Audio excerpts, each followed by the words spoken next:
Hi everyone, this evening I'm playing OST Volume 2, which is the Western Front game, old school tactical. I'm playing scenario number 7, Night Raid, and this is an interesting scenario for a couple of reasons.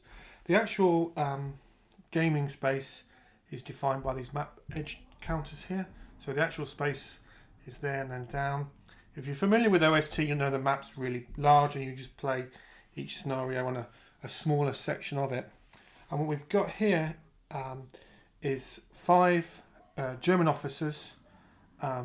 Each of them have got a squad with them as well, and they're holed up in these different buildings. Each one's in a building.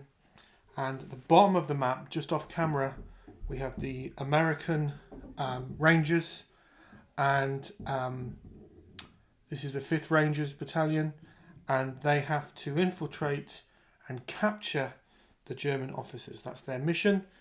Because it's set at night, the number of hexes, the attack range visibility of hexes is 4 hexes.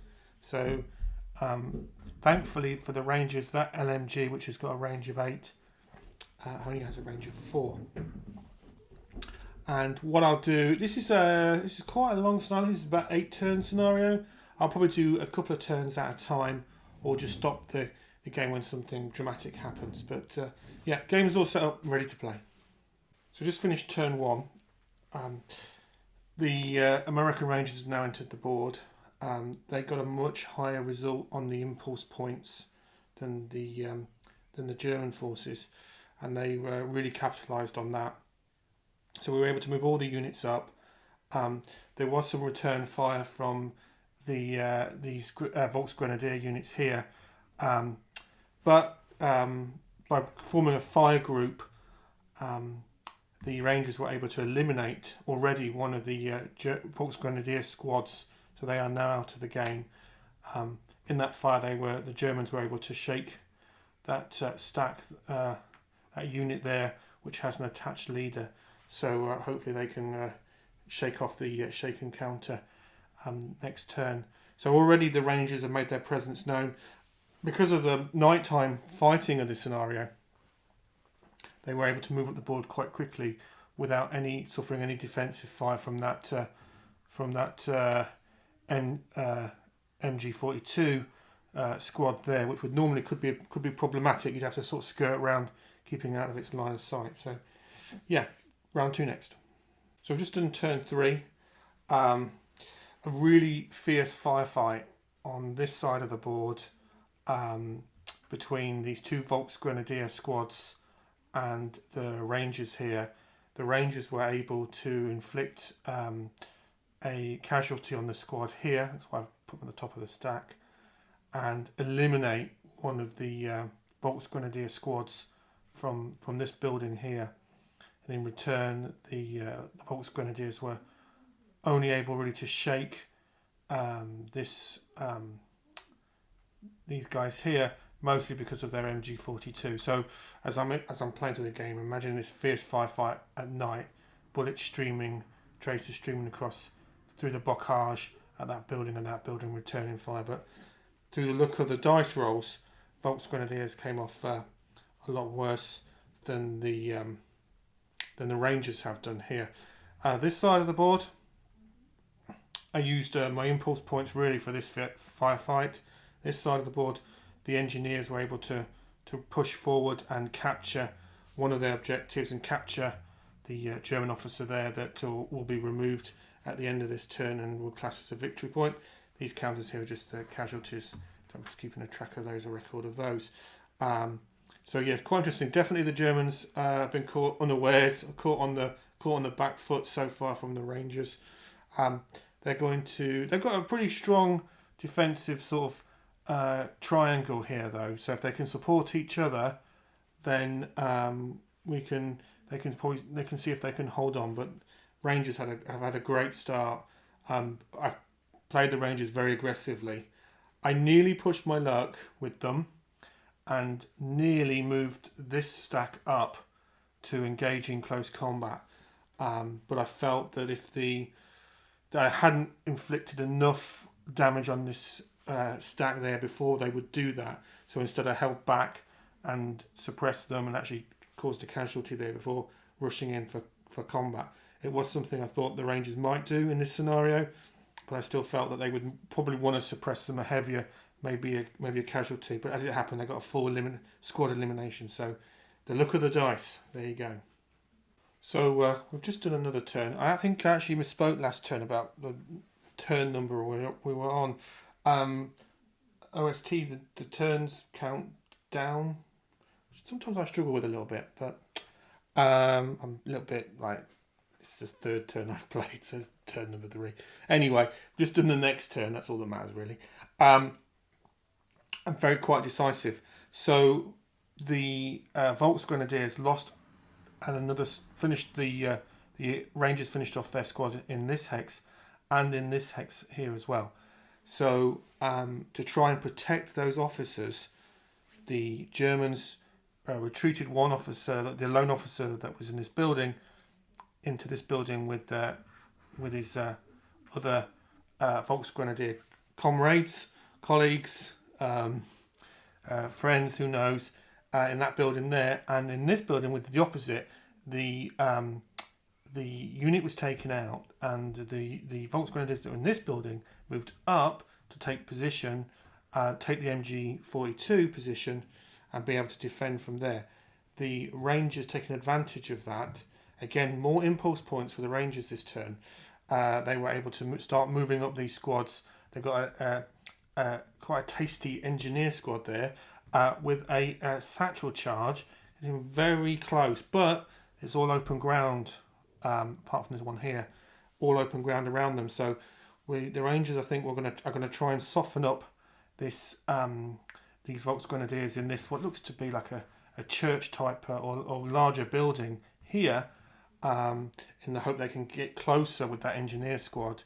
And here the Rangers need to move up because they're in range from this squad to here, but they need to move these up and get into the fight to try and take that building there and that officer there. So just done another turn. Quite eventful. So the Germans, Volksgrenadiers, got the initiative.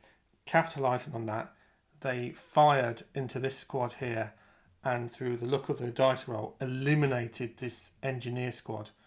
Now, because the game's set at night, thematically, I have decided that the small satchel charge that would be somewhere in this orchard type environment would be quite hard to find. Now, I'd have to check in the rules if another squad could go in there and pick it up, but I've said it's dark, it's an orchard, you've got no chance, so I've taken that off the board as well.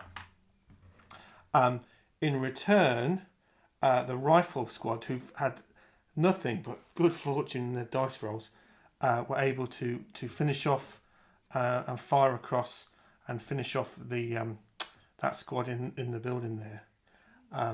Much to the horror of the officers here, who are now retreating rapidly, trying to get away. Again, I'm just keeping it in the theme of the mission, really. And on this side here, we've got some Rangers who have moved their way up, ready to get into position. Now, they came under fire as they moved up, and they also took a casualty as well. But they get into position, so we've got this quite interesting sort of end of mission. The Germans just desperately trying to hold on. Now, the Germans do have a slight ace up their sleeve. They do have a grenade bundle there, should anyone get too close. I think the Rangers would probably more likely try and capture these officers here, capture the prize, move into position to soften up the units here before moving in and grabbing the final officers. So we're getting towards the end of the game now, and my goodness, the fortune has swung back in favour of the Volksgrenadiers. The Rangers foolishly, overconfidently ran across the open ground and into the returning fire of this squad here, who rolled a double 6 and eliminated them. So they are out of the game. Another Ranger squad out of the game. this Ranger squad moved up, ready to get into position, only to take another volley of fire from the Volksgrenadiers here, and didn't result in any casualties, but did break them. So they are now classed as broken. The Rangers did their duty, took their orders, and captured the two German officers in this building here. And then the final Rangers moved into position, ready to start firing on this squad here. So the poor old Volksgrenadier has really a valiant last defence, I think, but now surrounded by one broken stack here. We've got some good order stacks here with plenty of firepower. So it's not looking great for them, but I think a valiant defence nonetheless. So another turn. Remarkably, the Germans got the initiative roll. The Americans rolled really poorly on their impulse points, and because the Germans got the initiative roll, they were able to lay down some fire on this building here and eliminate this squad here. So another Ranger squad eliminated. The Americans tried to return fire and made a right hash of it, and then in their last sort of action, they were able to fire on this squad here, and with a result of shaken. By the time all that had gone on, this squad tried to rally and failed a couple of times. So remarkably, the Volksgrenadiers have held on to the building for another turn. So we've got, I've kind of lost a bit track how many turns we've got left. I think we've got we've got 2 turns left. I don't think it'd be amazing if they hold on for any longer. I would thought it would be all over by now, but we'll do another turn, see where we're going. So finally, unfortunately for the Volksgrenadiers, it's all over now. They got the initiative again. They did really well with their impulse points. It doesn't really matter because there's nothing else on the board now. But with the initiative, they were able to put some fire down onto the stack there and eliminate yet another squad of the Rangers. But unfortunately, this squad here were able to rally during the rally phase and laid down so much fire that they eliminated the remaining Volksgrenadier squad. So I think we'll call that a day. Because ultimately now you've got the last 2 captains surrounded by Rangers. They would probably give themselves up. And the mission was done. The mission was successful. Quite a few casualties for the Rangers though, in particular towards the end of the game. Definitely the end game was an incredibly memorable sequence of events. I'm sure you'll agree. This is a great little scenario from OST, and through the mechanics you can see the rich narrative. I have a few little house rules for these sort of when I'm playing solo, just to thematically add a little bit more drama. I play these sort of games for fun, for the story, for how I imagine the action taking place, and OST serves that up beautifully. A really fun scenario. So my thanks to Shane and Mark for this game. It was a wonderful scenario to play on this rather wet Thursday evening here in the UK. Absolutely loved it. I just thought at one point the Rangers are just going to romp away with this. They're just going to charge up, eliminate everything in their go, and the whole thing will be over in a couple of turns. But and it's just interesting how those mechanics, that combination of impulse points, the infantry combat table, and just the dice rolls, how much drama, how much narrative, a super rich narrative can come through. So absolutely loved it, and looking forward to. I've played most of the missions now in this set. I'm going to play through a few missions more, and then I'll do a full review of the game. But that was a lot of fun. Really enjoyed myself. So thanks for watching, as ever.